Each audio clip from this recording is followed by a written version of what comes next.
ఓం నమో వెంకటేశాయ. పాల్గొన మాసానికి అధిపతి గోవింద నామంతో ఉన్న విష్ణువు.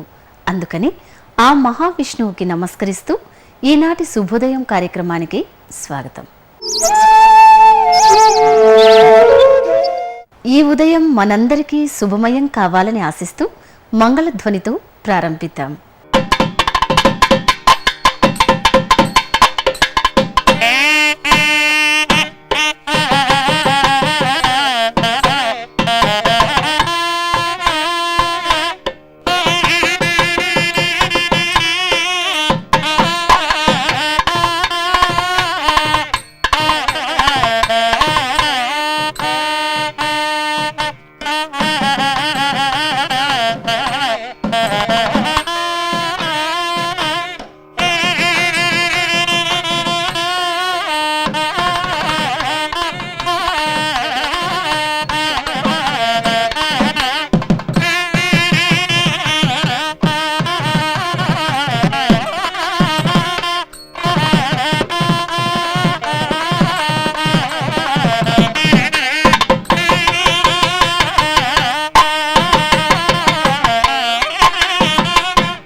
జీవితం విలువను వేద సంస్కృతి స్పష్టంగా అత్యంత సమగ్రంగా తెలియజేసింది.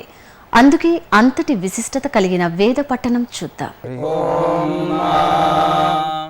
జుంజాతే మానా ఊత జుంజాతే ధియో విపరా విపరస్య బ్రేహతో విపశ్చితాః दिहोत्रादधे वायुनाविदे क इन्माहि देवस्य सवितुः परिष्टुतिः स्वाहा इदं विष्णुर्विचक्रमेत्रे धानि दधे पदम् समूढमस्य पाग्गो सूरे स्वाहा इरावती धेनुमतिः भूतग्गो सूयवसिनी वनवेदशस्य भ्यस्कभनारो राशि विष्णवे दारथ पृथिवीमभितो मायूखैः स्वाहा देवश्रुतौ देवेख्वाघो खतं प्राची प्रेतमध्वरं कल्पयन्ति ऊर्ध्वं जज्ञान्नायतां मा जिह्वरा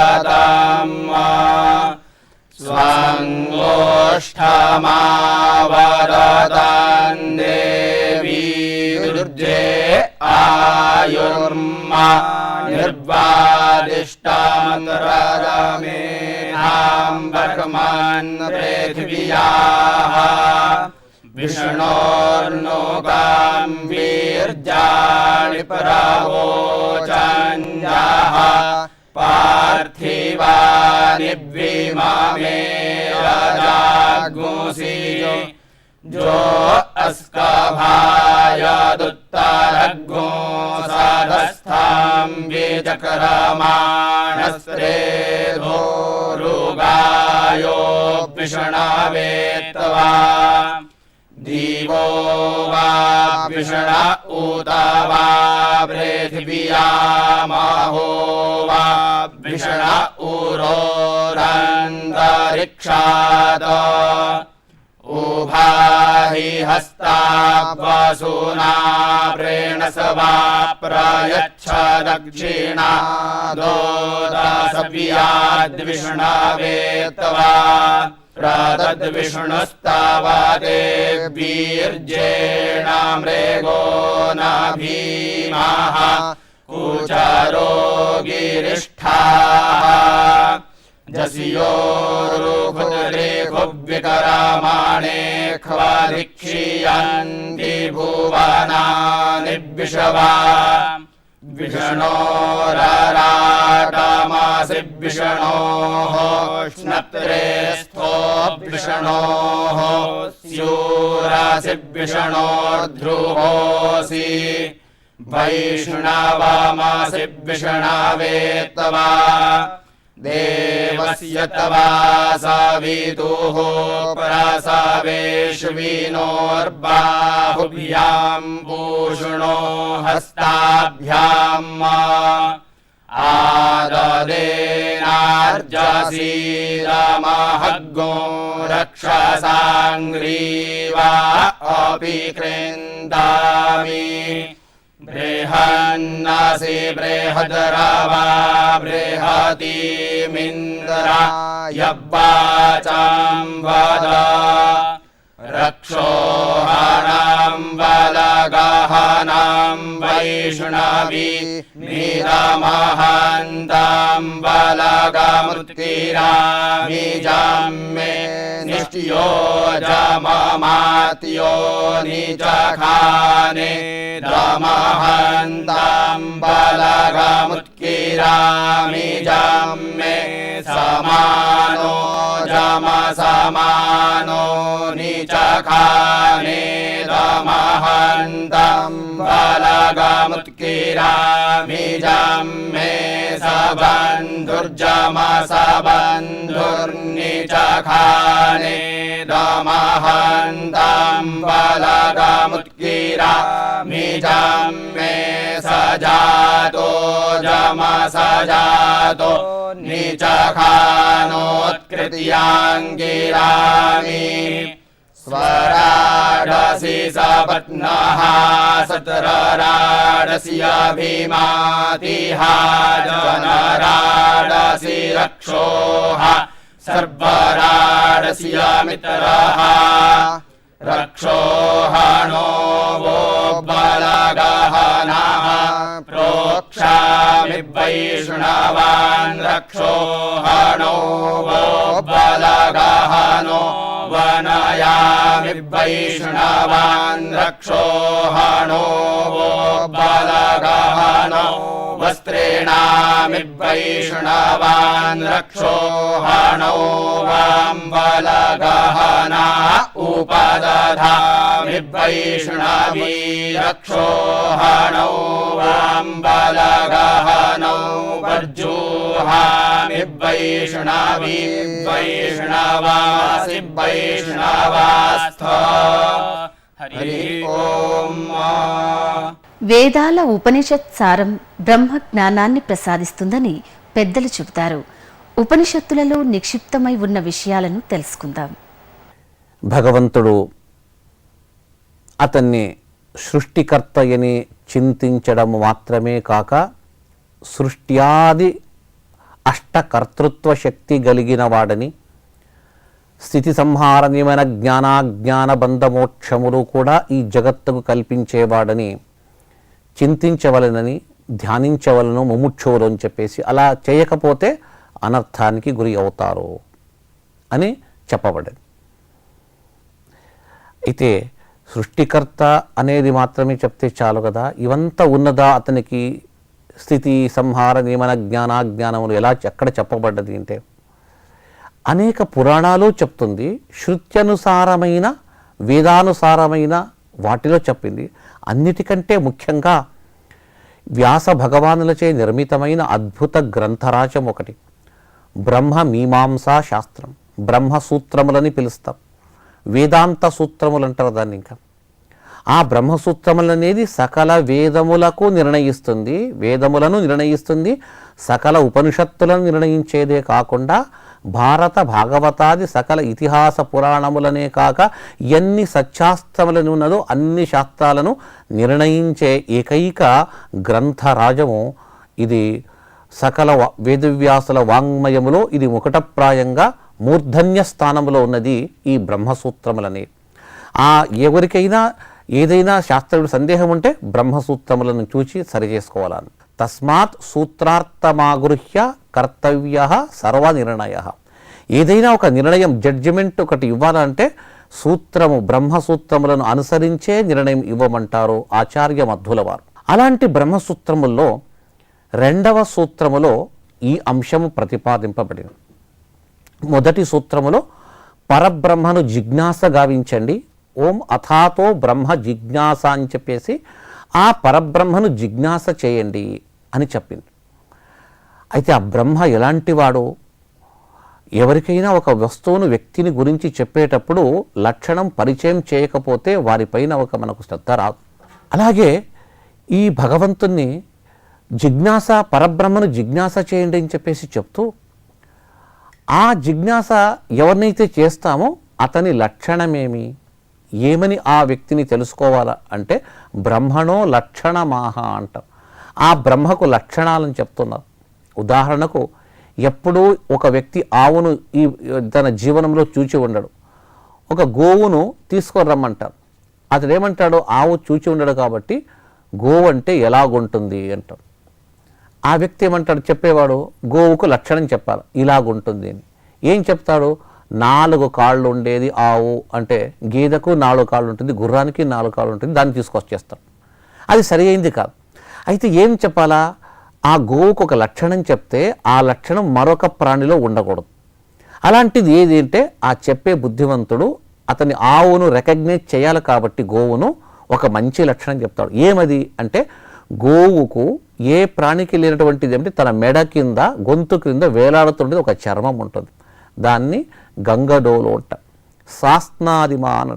అలాంటి లక్షణం ఉన్నదే గోవు అంటే దాన్ని చూసి గోవును మాత్రమే, వృషభం కానీ గోవు కానీ గోజాతి కాబట్టి దాన్ని పిలుచుకొస్తాం.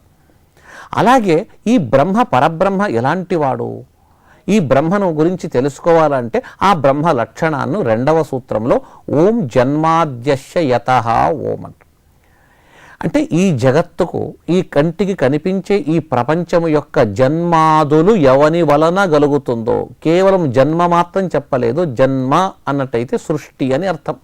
సృష్ట్యాదులు ఎవరి వలన కలుగుతుందో అలాంటి వాడే పరబ్రహ్మ అని లక్షణం చెప్పాం.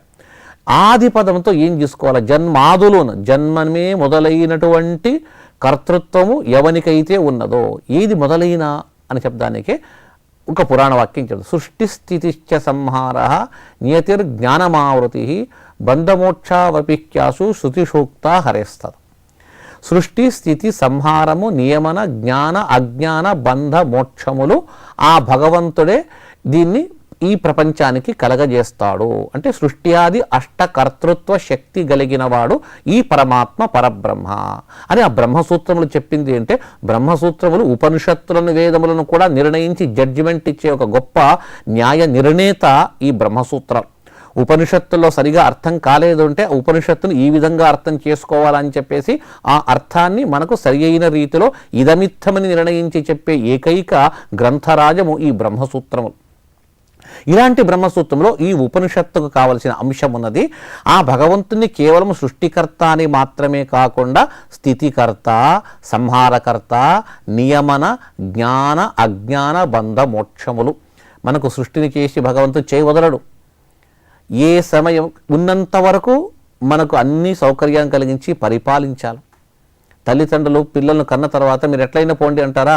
వారికి కావలసినప్పుడు వస్త్రములు ఇస్తారు, భోజనం పెడతారు, డబ్బు ఇస్తారు, అంత చేస్తారు. అలాగే సృష్టించిన భగవంతుడు కూడా మమ్మల్ని అలాగే వదలక మనకు కావలసినటువంటి అన్ని విషయాలు చూస్తాడు. స్థితి అంటాం. మన సమయం అయిపోతే దాన్ని తీసుకెళ్ళి ఎక్కడ పెట్టాలో అక్కడ పంపించేస్తాడు, సంహారం అని.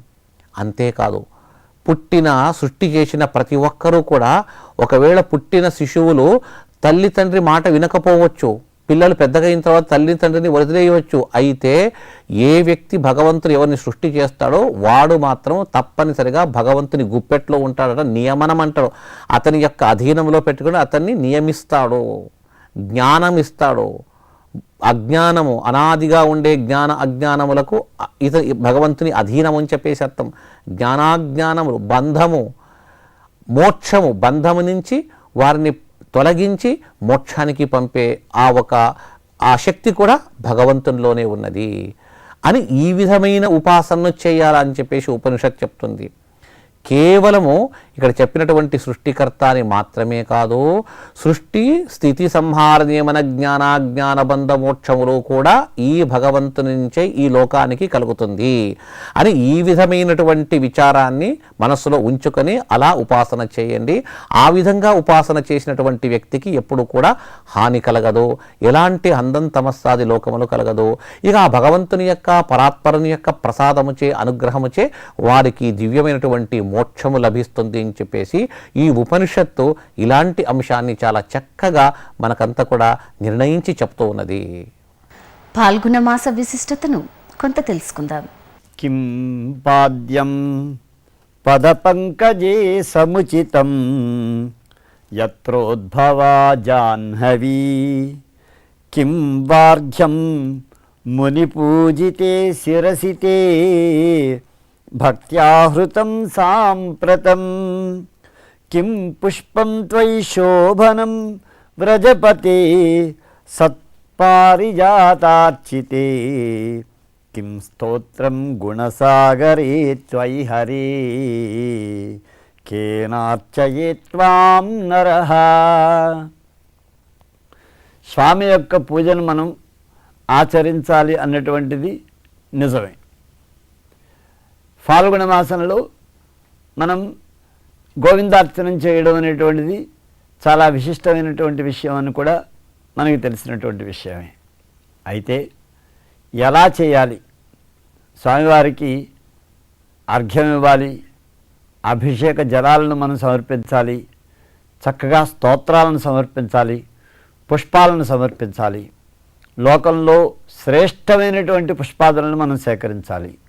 అయితే ఇక్కడ మనకి ఈ భక్తునికి ఒక సందేహం కలుగుతోంది. కిం పాద్యం పద పంకజే సముచితం యత్రోద్భవా జాహ్నవీ. సమస్త లోకాలని, ప్రపంచాన్ని కూడా పావితం చేయగలిగినటువంటి, అంటే పవిత్రం చేయగలిగినటువంటి సాక్షాత్తు ఆ జాహ్నవీదేవి, ఆ గంగాదేవి పుట్టినటువంటి ప్రదేశం నీ యొక్క పాదకమలం అయినప్పుడు, ఓ స్వామి, కిం పాద్యం పద పంకజే, ఏ నదీ జలాలను, ఏ సరస్సులోని జలాలను, ఏ జల ప్రవాహాల నుంచి జలాలను తీసుకుని వచ్చి నీ పాదసేవను నేను చేయగలను అని. కిం వార్ఘ్యం మునిపూజితే శిరసితే భక్త్యాహృతం సాంప్రతం. పోనీ అర్ఘ్యం తీసుకొద్దామంటే సమస్త మహర్షులు, సప్తర్షులతో సహా అందరూ వచ్చి నిన్ను పూజించుకున్నటువంటి మహనీయులు వారంతా. అటువంటి నీకు నేను ఏ అర్ఘ్యాన్ని తెచ్చి నిన్ను గౌరవించగలనయ్యా? కిం పుష్పం త్వయి శోభనం వ్రజపతే సత్పారిజాతార్చితే. చక్కటి దేవలోక మాత్ర ప్రసిద్ధమైనటువంటి పారిజాత పుష్పముల చేత పూజింపబడినటువంటి పాదములు నీవి. అటువంటి నీ పాద పంకజములకు నేను ఏ పూలు తెచ్చి పూజిస్తే అది అనుకూలమైనటువంటి పూజ అవుతుందయ్యా? కిం స్తోత్రం గుణసాగరే త్వయి హరే.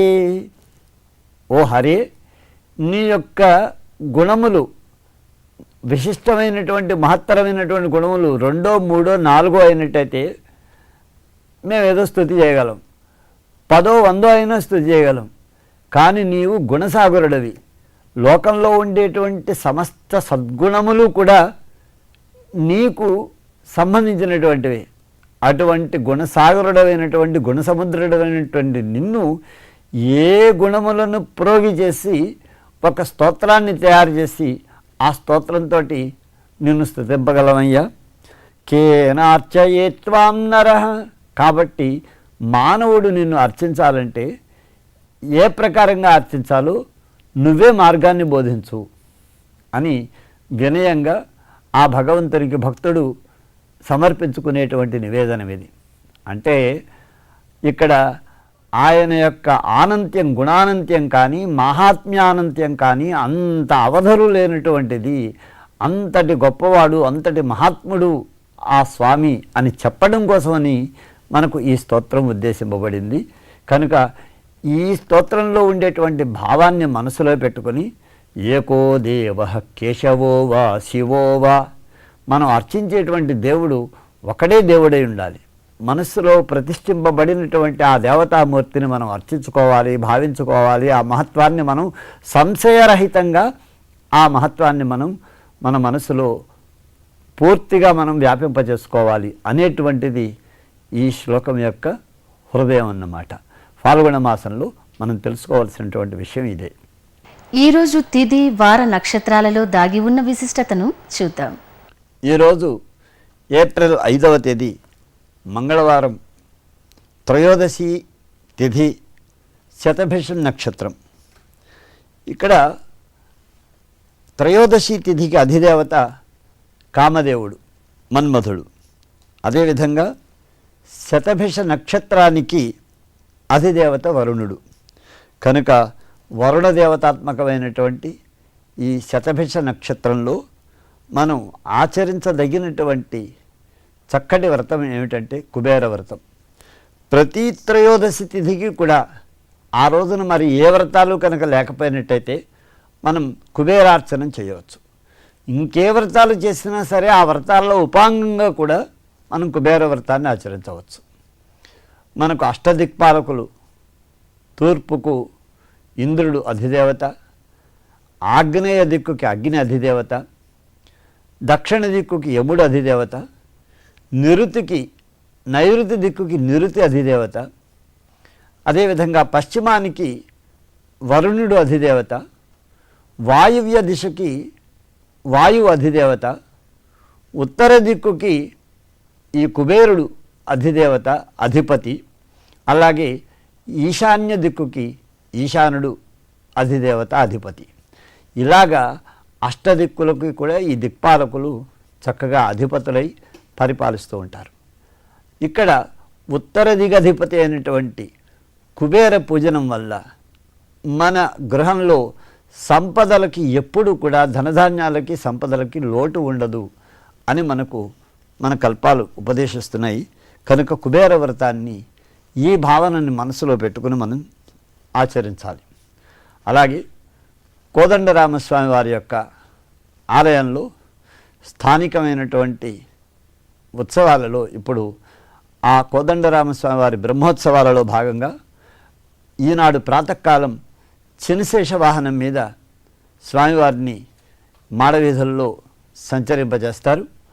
అలాగే సాయంకాలం కనుక మనం చూసినట్లయితే రాత్రి వాహనంగా హంసవాహనం మీద శ్రీ కోదండరామస్వామి వారిని ఊరేగింపు చేస్తారు. ఇవి ఈనాటి విశేషాలు. ఈ పాల్గొన మాసమంతా నారాయణుణ్ణి కీర్తిస్తూ షోడశోపచార పూజ చేస్తే ఆ గోవిందుని అనుగ్రహం తప్పక కలుగుతుంది. ఈ మాసాధిపతి అయిన గోవిందుని వైభవం కొంత తెలుసుకుందాం.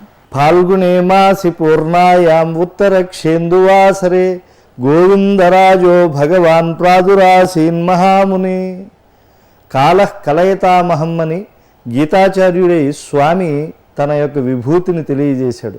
మన్వంతరాలు, కల్పాలు, యుగాలుగా, సంవత్సరాలు, ఋతువులుగా, మాసాలు, పక్షాలుగా, వారాలు, దివారాత్రాలుగా హద్దులు ఏర్పరిచిన స్వామి పాల్గొనంలో గోవిందా అని ఆరాధిస్తే మరింత ప్రీతిగా ప్రసన్నుడవుతాడు. సకల లోక వ్యాపకుడు, అవాప్త సమస్త కాముడు, సర్వశక్తిమంతుడు, సర్వసమర్థుడైన గోవిందుడిని ఆవాహనం చేసి మన పూజా మందిరంలో చిన్న పీట వేసి ఉపచారాలను ఇచ్చే భక్తులు ఎంతటి గొప్పవారు. అగాధ జలరాశి అయిన సముద్రుడికి అర్ఘ్యపాద్యాదులు ఇచ్చినట్లుగా సమస్త సంపదల నిలయము మహోన్నతమైనటువంటి మేరు పర్వతానికి భూషణాలు పెట్టినట్లుగా, మలయాచలానికి గంధం ఇచ్చినట్లుగా, వసంతుడికి పుష్పాలు సమర్పించినట్లు, కస్తూరి మృగానికే ధూపం ఇచ్చినట్లు, సూర్యునికి దీపారాధన చేసినట్లు అమృతప్రదుడైనటువంటి నీకు నైవేద్యం ఇస్తూ ఉన్నాము మేము అని ఆ గోవిందుణ్ణి చక్కగా అలంకరించి ఆరాధించి ఆశ్రయిస్తూ ఉండేటువంటి దివ్య మాసం ఈ పాల్గొనం. స్వామి, మా ఉపచారాల విలువెంతని ఏమాత్రం గోవిందా నీవు ఆలోచించవు. వెనుక ఉండేటువంటి మా భక్తి తాదాత్మ్యతనే నీవు స్వీకరిస్తావు. అందుకే కృష్ణావతార వేళ శృతదేవుడు నిరుపేద బ్రాహ్మణుడు మిథిలా నగరంలో తన ఇంటిలో నీకు తగిన రీతిలో ఆయన పూజించలేదా? మత్స్యావతార వేళ సత్యవ్రతుడైన రాజు అర్ఘ్యములిచ్చి మీ రూపు దర్శించలేదా? కురూపి అయినటువంటి కుబ్జ మీకు గంధాన్ని సమర్పించి సౌందర్యాన్ని పొందలేదా? మాలాకారుడు పూలదండలనిచ్చి మీచే మన్నన పొందలేదా? విదురుడు పేదవాడైనా నీకు విందు ఇవ్వలేదా? తొండమానుని బంగారు పూల కన్నా కుమ్మరి భీముని మట్టి పూలను ఆదరించేటువంటి సాత్విక భక్త ప్రియుడవు గోవింద, మమ్మల్ని కూడా ఆదరించు అని భక్తితో తమ హృదయాన్ని ఆవిష్కరిస్తూ ఏ భక్తులు పాల్గొన గోవిందుణ్ణి ఆరాధిస్తారో వారు సకల విధ అభ్యుదయాలని పొందుతారు. అన్నిటా వ్యాపించినటువంటి శ్రీనివాసుడు సాత్విక ఆశ్రయణం చేస్తే అందరి పట్ల ప్రసన్నుడవుతాడు.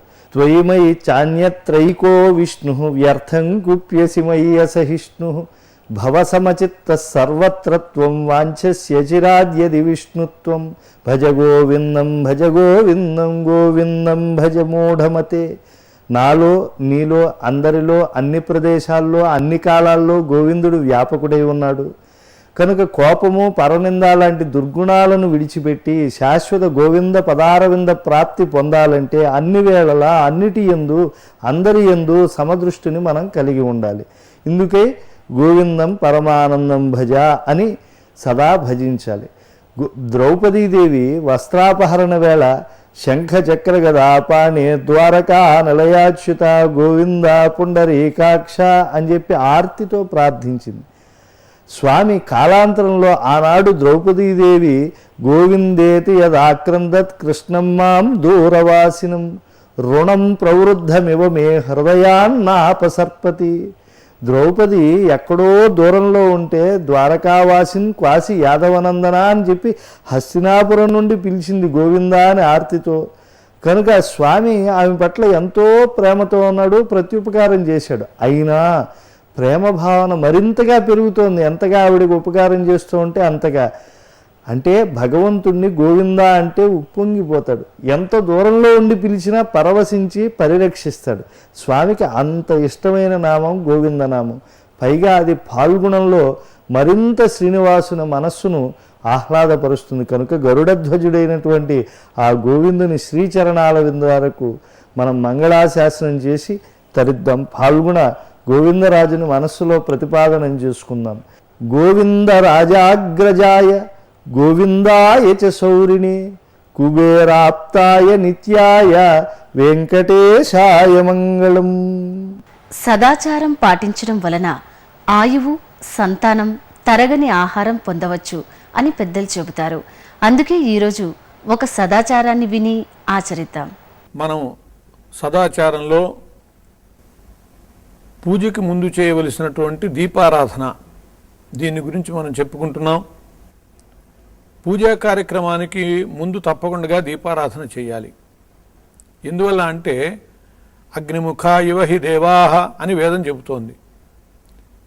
దేవతలకి ముఖము అగ్ని. అందువల్లనే దేవతలకి చెందవలసినటువంటి ఏ ద్రవ్యమైనా సరే అగ్నిలో సమర్పిస్తాం.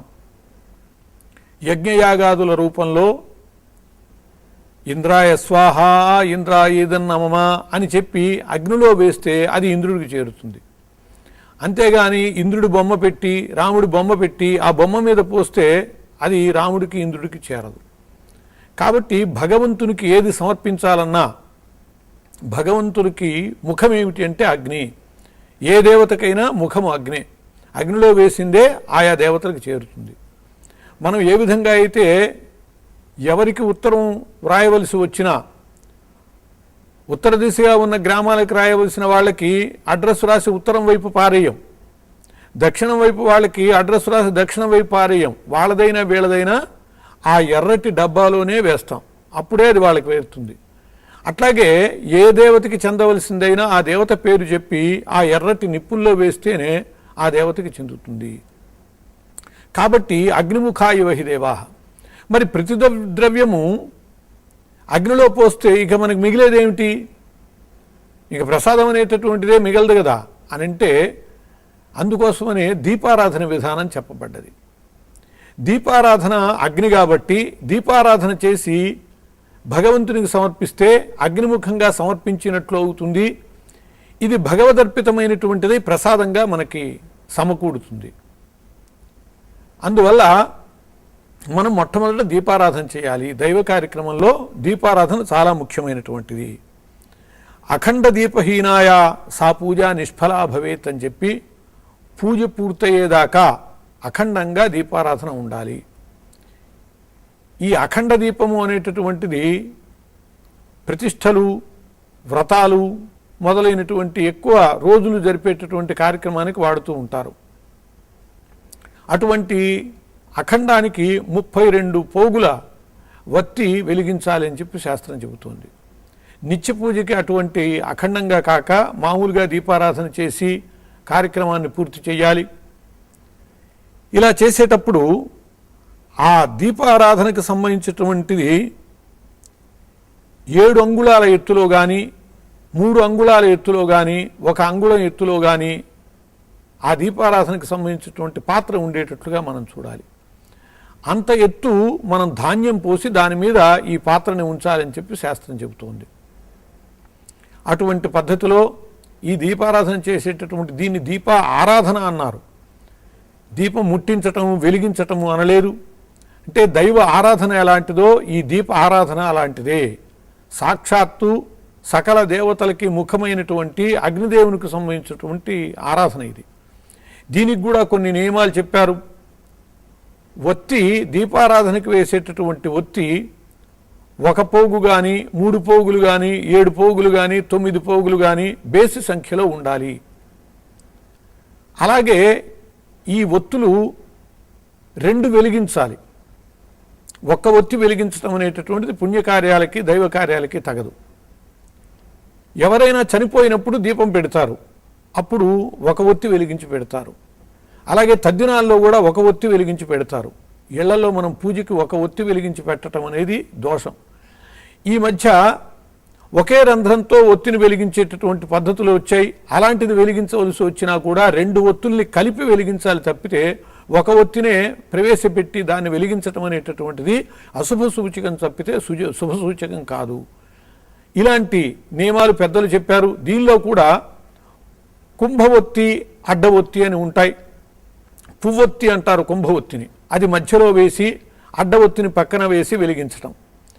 ఇవి 2 వెలిగించటమే కాక 1 ఒత్తిని పక్కన ప్రత్యేకించి ఖాళీగా వేసి ఉంచాలి వెలిగించకుండగా. దాన్ని మోహిని ఒత్తి అని అంటారు. దానికి ఒక చరిత్ర ఉన్నది. అట్లా మనము ఒత్తులు 3 వేసి 2 వెలిగించటం అనేటటువంటిది సంప్రదాయం. ఈ వెలిగించేటటువంటి దాంట్లో కూడా నేరుగా అగ్గిపుల్ల వెలిగించి దానితో దీపారాధన చేయకూడదు. వేరే ఒత్తిడి వెలిగించి దానితో మాత్రమే దీపారాధన చేయాలని చెప్పి పెద్దలు తెలియజేశారు. దాంతోపాటు ఈ దీపారాధనలో వాడేటటువంటి నూనె, ఆవు నేతితో కనుక దీపారాధన చేస్తే అది అనేక రకాల విశేష ఫలితాలను ఇస్తుంది అని చెప్పారు. దేవతలకి చాలా ప్రీతికరమైనటువంటిది. ఆవు నెయ్యి తర్వాత నూనె శ్రేష్టం, నువ్వుల నూనె శ్రేష్టం. నువ్వుల నూనె వల్ల చేసేటటువంటి దీపారాధన సంపత్ సమృద్ధికరము అని చెప్పి, యశస్సునిస్తుంది అని చెప్పి భవిష్యత్ పురాణం చెబుతోంది. ఈ నువ్వుల నూనెతో చేసినటువంటి దీపారాధన నుంచి వచ్చేటటువంటి పొగ అణుశక్తికి సంబంధించినటువంటి ప్రమాదాల నుంచి రక్షిస్తుంది, దాని యొక్క తీవ్రతని తగ్గిస్తుంది అని చెప్పి సైంటిస్టులు, రష్యన్ శాస్త్రవేత్తలు గుర్తించి చెప్పారు. అలా ఈ దీపారాధనలో అనేక రకాల విధానాలు ఉన్నాయి. దీపాన్ని వెలిగించాక చెయ్యి కడుక్కుని నూనె వెయ్యాలి. మొదట్లోనే కుంది నిండా నూనె పోయటం కాకుండా ముందు కొంత వేసి తర్వాత పూర్తిగా నూనెతో నింపవలసినటువంటి అవసరం ఉన్నది. ఆ తరువాత ఆ దీపారాధన కుందికి కుంకుమ అలంకారం చేయాలి. అక్కడ పుష్పములు, అక్షతలు ఉంచి పూజ చేయాలి. దీపజ్యోతి పరబ్రహ్మ, దీపజ్యోతి పరాత్పర, దీపేన సాధ్యతే సర్వం, సంధ్యా దీప నమోస్తుతి అని చెప్పి సంధ్యాదీపం పెట్టేటప్పుడు మనం నమస్కారం చేసుకుంటాం. అలా దీపారాధన చేశాక దీపానికి నమస్కారం చేయటం. అగ్నిభట్టారకుడు, ఆయన కూడా దేవతలలో ఒకడు, ఆగ్నేయ దిక్కుకి అధిపతి, అష్టదిక్పాలకులలో అగ్ని ఒకడు, సకల దేవతలకి ముఖం కూడా ఆయన కాబట్టి ఆయనకు సంబంధించినటువంటి దీపము ఆరాధన అని చెప్పి మనం చెప్పుకుంటాం. ఇటువంటి దీపారాధనలో ఆవు నేతితో చేసినటువంటి దీపారాధన అయితే మనము పూజ చేసేటటువంటి దైవానికి కుడివైపున ఉంచాలి. నువ్వుల నూనెతో చేసినటువంటి దీపారాధన అయితే ఆ దైవానికి ఎడంవైపు ఉంచాలి అని చెప్పి కూడా శాస్త్రం ఎక్కడ దీపారాధన చేయాలి అనేది నియమం చెప్పింది. అట్లాగే ఈ దీపాల పద్ధతులు అనేక రకాలు ఉన్నాయి. కార్తీక మాసంలో కార్తీక దీపాలు ప్రత్యేకించి పెట్టడం, సంధ్యా సమయంలో తప్పకుండా కార్తీక మాసంలో దీపం వెలిగించాలి. అందులో కూడా తులసి చెట్టు దగ్గర దీపారాధన చేయటం అనేటటువంటిది అది చాలా ప్రశస్తమైనటువంటిది. ఈ దీపారాధనలో ఆకాశీ దీపం కూడా వెలిగించటం ఉంటుంది. కార్తీక మాసం అంతా కూడా దేవాలయాల్లో ఆకాశీ దీపం వెలిగించటం అనేటటువంటిది కూడా ఉంటుంది. ఈ దీపారాధన చేసేటప్పుడు మనము భగవంతునికి ఇష్టమైనటువంటి రీతిలో ఈ పూజ మనం చేస్తున్నాము అని చెప్పి గ్రహించి ఆ దైవానికి ఇష్టమైనటువంటి పద్ధతిలోనే పూజా ద్రవ్యాలు ఏ విధంగా వాడుతున్నామో ఈ నూనెకి సంబంధించినటువంటి ద్రవ్యాన్ని కూడా వాడాలి. నూనెలో వాడకూడనివి కూడా ఉన్నాయి. ఆముదము, వేప నూనె, ఆవ నూనె, అవిసె నూనె, ఇటువంటి వాటిని నూనెగా వాడకూడదు అని చెప్పి దీపారాధనకి తగవు అని చెప్పి పెద్దలు చెప్పారు. ఏదో ఒక నూనెతో దీపారాధన చేయటం కాదు, పవిత్రంగా ఆవు నేతితో చేయటం లేకపోతే నువ్వుల నూనెతో చేయటమే మంచిది అని చెప్పి దీపారాధనకి సంబంధించినటువంటి నియమాలు చెప్పారు. అందులో కూడా కపిల గోవు నెయ్య చాలా శ్రేష్టము అని అన్నారు. కపిల గోవు ఆవులలో కపిల బహుక్షీర బాగా శ్రేష్టమైనటువంటిది. పరమేశ్వరుని యొక్క దృష్టి సోకి దానికి కపిలత్వం ఏర్పడ్డది అని చెప్పి దానివల్ల కపిల గోవు శ్రేష్టము అని చెప్పి చెప్పారు. అటువంటి కపిల గోవుకి సంబంధించినటువంటి నేతితో చేయటం. పొరపాటున కనుక దీపారాధన ఆరిపోతే 108 సార్లు పంచాక్షరి మంత్రాన్ని జపించి మళ్ళీ దీపారాధన చేయాలి అని చెప్పి శాస్త్రం చెబుతోంది. అంటే దోష పరిహారం. దీపారాధన ఆరిపోకూడదు. మనం దాన్ని చాలా అమంగళంగా తలుస్తాం. అందువల్ల దాన్ని జాగ్రత్తగా గమనించుకుంటూ అఖండ దీపం పెట్టేటట్లయితే అసలు ఆరిపోవటానికి వీల్లేదు. 32 పోగులతో చేసేటటువంటి అఖండ దీపాన్ని ఇప్పుడు గుడ్డ ఒత్తి వెలిగించటం అనేటటువంటిది జరుగుతూ ఉన్నది.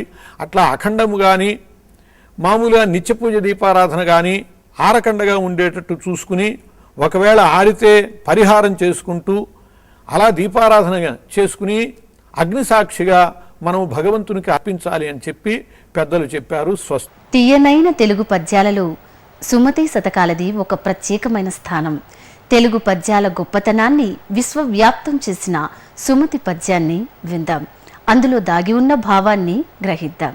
పనిచేయునిడల దాసియు అనుభవమున రంభ మంత్రి ఆలోచనలన్ తన భుక్తి ఎడల తల్లియు అన తగు కులకాంత ఉండనగురా సుమతి.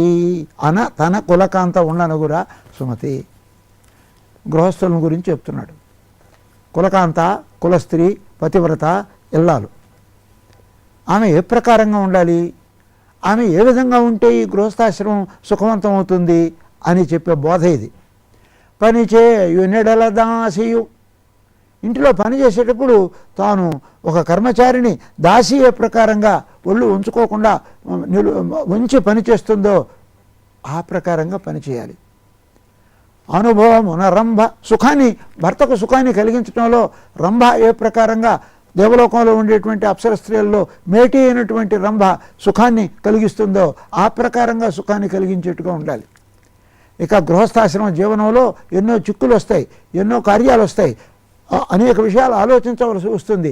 ఆ ఆలోచనల్లో ఒక మంత్రిలాగా చక్కని ఆలోచన ఇచ్చి భర్తను సరైనటువంటి పద్ధతిలో నడిపేటువంటి చాతుర్యం ఉండాలి.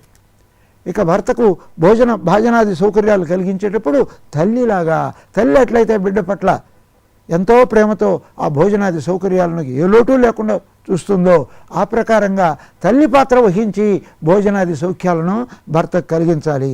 అది కులకాంత.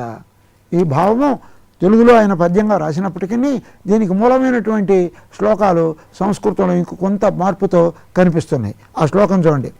కార్యేషు దాసి కరణేషు మంత్రి భోజ్యేషు మాత శయనేషు రంభ ధర్మేనుకూల క్షమయా ధరిత్రి భార్యా చ షాడ్గుణ్యవతీహ దుర్లభ అని చెప్పినాడు నీతి. అంటే పనులు చేసేటప్పుడు, గృహకార్యాలు చేసేటప్పుడు దాసిలాగా, ఆలోచన చేసి వచ్చినప్పుడు కార్యక్రమాలను నడిపించేటప్పుడు మంత్రిలాగా, భోజన భాజనాదుల్లో తల్లిలాగా, శయన సుఖాన్ని కలిగించడంలో రంభలాగా, ధర్మాలు పాటించడంలో, ఎందుకంటే గృహస్థాశ్రమానికి ఎన్నో చేయవలసిన ధర్మాలు ఉంటాయి. ఆ ధర్మాలని, ధర్మకార్యాలను నేను చేయాలంటే ఎప్పుడూ ప్రతికూలంగా మాట్లాడకుండా అనుకూలంగా ఆ ధర్మాలు నెరవేరేటట్టుకును. అంతగా క్షమయా ధరిత్రి. ఎందుకంటే కీర్తి శ్రీరు వాక్య నారీణం స్మృతిర్మేధ ధృతి క్షమ అని భగవద్గీతలో స్త్రీల యొక్క గుణాలను చాలా గొప్పగా ప్రశంసించినాడు కృష్ణ పరమాత్మ. కాబట్టి క్షమ అనేది ఉన్నదే, ఓర్పు అనేది ఉన్నదే, సహనము అనేది ఉన్నదే స్త్రీలకు సహజమైనటువంటి ఆభరణం. కాబట్టి ఓర్పులో ఎట్లా ఉండాలంటే ధరిత్రి. భూమి ఏ ప్రకారంగా మనం ఏమి చేసినా ఎట్లయితే ఓర్చుకుంటూ ఉంటుందో సహనంతో, ఆ ప్రకారంగా సహనం కలిగి సంసారంలో ఉండేటువంటి లోటుపాట్లను సర్దుకుని పోయేటువంటి ఆమె కులకాంత. ఈ చెప్పినటువంటి 6 గుణములు కలిగినటువంటి భార్య ఉన్నదే, అది లభించడము మరి దుర్లభ, చాలా కష్టంతో కూడుకున్నటువంటిదే.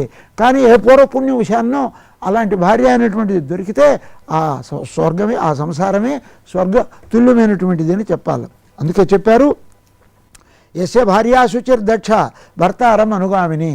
ఎవరి భార్య శుచిగా ఉంటుందో, సమర్థురాలై ఉంటుందో, భర్తను అనుసరించి వస్తుందో, మధురంగా మాట్లాడుతుందో, మరి దోషయుక్తంగా మాట్లాడదో, సా రమ నరమ రమ, ఆమె నిజంగా లక్ష్మీదేవి. అసలు లక్ష్మి కాదయ్యా. ఈ విధంగా ప్రవర్తించేటువంటి ఏ ఇల్లాలైతే ఉన్నదో ఆమె సాక్షాత్తు ఆ ఇంటిలో లక్ష్మీదేవి అని చెప్పినారు. అలాగే ప్రజనార్థం మహాభాగ పూజారహ గృహదీప్తయ, సంతానాన్ని కలిగించడానికి సాధనం. అట్లాగే పూజను తగినటువంటి వారు, ఇంటిలో దీపకళికల్లాగా కాంతినిచ్చేవారు. శ్రీయశ్చ గేహేషు, సిరి సంపదలు అట్లాగే స్త్రీలు ఇళ్లలో ఏ విధమైన తేడా లేదు. స్త్రీ కూడా అదేవిధంగా గౌరవింపదగినది కాన నవిశేషోస్తి కశ్చన, వాటిలో ఏమీ తేడా లేదు. అన్నిటి పట్ల సమానంగా ఉండాలి. అఖిల దుఃఖ రోగార్తునకు ఔషధము భార్య అని భారతంలో ఒక చోట వర్ణిస్తాడు. అందుకే ఆమెను ధర్మపత్ని. శివుడు అర్ధనారీశ్వరుడు అని అన్నాడు. తన మేనులో సగం ఇచ్చినాడు పార్వతికి. అర్ధోహవై జాయ, పెళ్లి చేసేటప్పుడు మంత్రం చెప్తారు, నీ శరీరంలో ఈమె ఈ రోజు నుంచి సగమైంది అని చెప్పి సీతాదేవిని మరి దగ్గర లేకపోయినప్పటికీ విగ్రహం దగ్గర పెట్టుకొని రాముడు అశ్వమేధ యాగము చేశాడు. ధర్మార్థ కామ పురుషార్థాల్లో నాతిచరామి నాతిచరితవ్య అని అన్నాడు. ఈ విషయాలంతా దృష్టిలో పెట్టుకొని ఆమెను చాలా గొప్పగా స్తుతిస్తూ ఈ పద్యంలో కులకాంత యొక్క పాత్ర చాలా గొప్పది అని కవి నిరూపించినాడు. అదివో అల్లదివో చూద్దాం, తిరుమల యాత్రను సులభతరం చేసుకుందాం. మీరు తిరుమలకు వెళుతున్నారా? అయితే ఒక్క క్షణం ఆలకించండి. వేదకాలం నుండి విశిష్టతను సంతరించుకొని ఈ ఆధునిక కాలంలో హైందవ సంస్కృతికి మూలస్తంభంగా విరాజిల్లుతోంది ఈ తిరుమల క్షేత్రం. వేదములే శిలలై వెలసిన కొండపైన పవిత్రతకు సహకరించడం మన బాధ్యత. తరతరాల తిరుమల తనివారని మహిమల. అందుకే తిరుమల వెళ్లే ముందుగా కొన్ని నియమాలను ఆచరించాలి, కొన్ని ఆచరించకూడదు. అలాంటి వాటిని ఒకసారి తెలుసుకుందాం. తరతరాల మన తిరుమలను, పవిత్రతను కాపాడుకుందాం. తిరుమలలో చేయవలసినవి: తిరుమలకు బయలుదేరే ముందు పవిత్ర మనస్కులై శ్రీవారి నామాలను ధ్యానించుకోండి. బస్సు ప్రయాణమైనా నడకైనా వెళుతూ వెళుతూ గోవిందా గోవిందా అంటూ నినదించండి. తిరుమల ఘాట్ రోడ్లో ఆర్టీసీ బస్సు ప్రయాణమే సురక్షితమైనది. ముందుగా శ్రీవారి పుష్కరిణిలో స్నానమాచరించి మొట్టమొదట వరాహస్వామిని దర్శించండి. ఆలయంలోనికి సంప్రదాయ దుస్తులతోనే ప్రవేశించండి. శ్రీ వెంకటేశ్వర స్వామివారిపైన ధ్యానం ఉంచండి. ఆలయంలో నిశ్శబ్దాన్ని పాటిస్తూ ఓం నమో వెంకటేశాయ అని మనసులోనే స్మరించుకోండి. తిరుమలలోని పాప వినాశనం, ఆకాశగంగ లాంటి తీర్థాలలో స్నానమాచరించండి. మన ఆచార సంప్రదాయాలను విధిగా ఆచరించి తోటి భక్తులలో కూడా భక్తి భావాలను పెంపొందించండి. మీ కానుకలను శ్రీవారి హుండీలో మాత్రమే సమర్పించండి. తిరుమలలో పరిశుభ్రతను పాటించండి, పవిత్రతను కాపాడండి.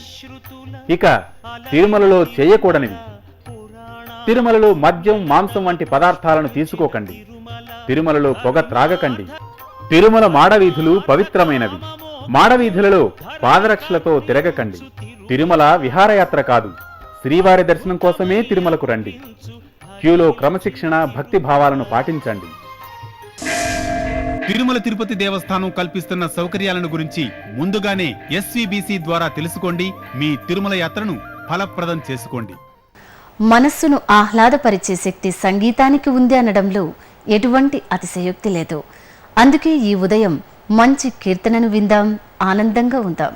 ತಾರಕ ಬಿಂದಿಗೆ ನೀರಿಗೆ ಹೋಗುವೆ, ತಾರಕ ಬಿಂದಿಗೆ ನೀರಿಗೆ ಹೋಗುವೆ, ತಾರೆ ಬಿಂದಿಗೆಯ ತಾರಕ ಬಿಂದಿಗೆ ನೀರಿಗೆ ಹೋಗುವೆ, ತಾರೆ ಬಿಂದಿಗೆಯ ತಾರಕ ಬಿಂದಿಗೆ ಬಿಂದಿಗೆಯೋಡೆದರೆ ಒಂದೇ ಕಾಸು, ಬಿಂದಿಗೆಯೋಡೆದರೆ ಒಂದೇ ಕಾಸು, ತಾರೆ ಬಿಂದಿಗೆಯ ಬಿಂದಿಗೆಯೋಡೆದರೆ ಒಂದೇ ಕಾಸು, ತಾರೆ ಬಿಂದಿಗೆಯ ತಾರಕ ಬಿಂದಿಗೆ ನೀರಿಗೆ ಹೋಗುವೆ, ತಾರೆ ಬಿಂದಿಗೆಯ ತಾರಕ ಬಿಂದಿಗೆ ರಾಮನಾಮವೆಂಬೋ ರಸವುಳ ನೀರಿಗೆ, ರಾಮನಾಮವೆಂಬೋ ರಸವುಳ ನೀರಿಗೆ, ತಾರೆ ಬಿಂದಿಗೆಯ ರಾಮನಾಮವೆಂಬೋ ರಸವುಳ ನೀರಿಗೆ, ತಾರೆ ಬಿಂದಿಗೆಯ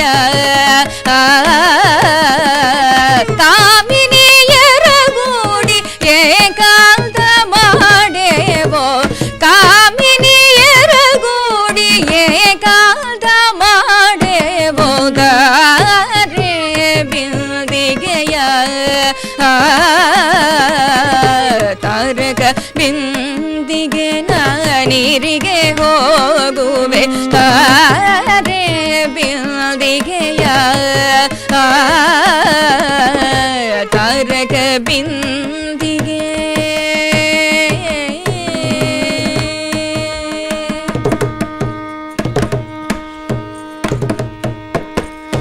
ಬಿಂದು ಮಾಧವನ ಘಾಟಗೆ ಹೋಗುವೆ, ಬಿಂದು ಮಾಧವನ ಘಾಟಗೆ ಹೋಗುವೆ, ತಾರೆ ಬಿಂದಿಗೆಯ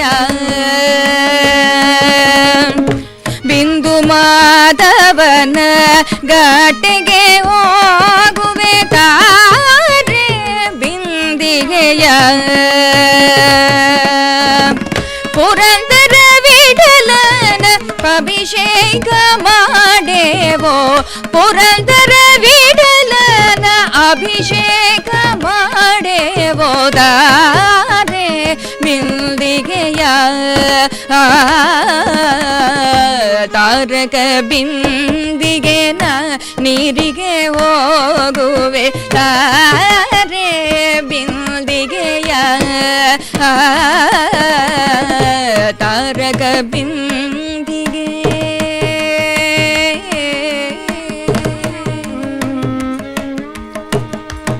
ఈనాటి శుభోదయం మిమ్మల్ని అందరినీ ఎంతగానో అలరించిందని ఆశిస్తూ రేపటి ఉదయం శుభోదయంలో కలుద్దాం. ఓం నమో వెంకటేశాయ.